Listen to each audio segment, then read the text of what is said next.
عن جابر بن رضي الله عنه قال قال رسول الله صلى الله عليه وسلم إذا دعي أحدكم إلى طعام فليجب فإن شاء طعم وإن شاء ترك رواه মুসলিম। জাবের রাদিয়াল্লাহু আনহু থেকে বর্ণিত, তিনি বলেন রাসূলুল্লাহ সাল্লাল্লাহু আলাইহি সাল্লাম বলেছেন, যদি তোমাদের কাউকে খাওয়ার দাওয়াত দেওয়া হয় তাহলে সে যেন গ্রহণ করে। ইচ্ছা হলে খাবার খাবে আর ইচ্ছা না হলে তা বাদ দেবে।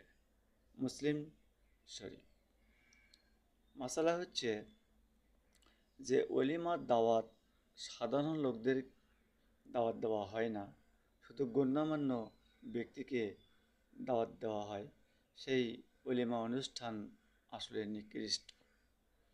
সুতরাং যেখানে লোক ভেদাভেদ মনে করে দাওয়াত দেওয়া হয়, ছোট মনে করে বড়দেরকে দাওয়াত দেওয়া হয়, ছোটদেরকে দাওয়াত দেওয়া হয় না, এসব অনুষ্ঠানে নিকৃষ্টতম এইসব নিকৃষ্টতম অনুষ্ঠান করা থেকে আমরা বিরত থাকব। অনুষ্ঠান করব ছোট বড় সকলের জন্য, গরিব ধনী সকলের জন্য। আশা করি বুঝতে পেরেছেন।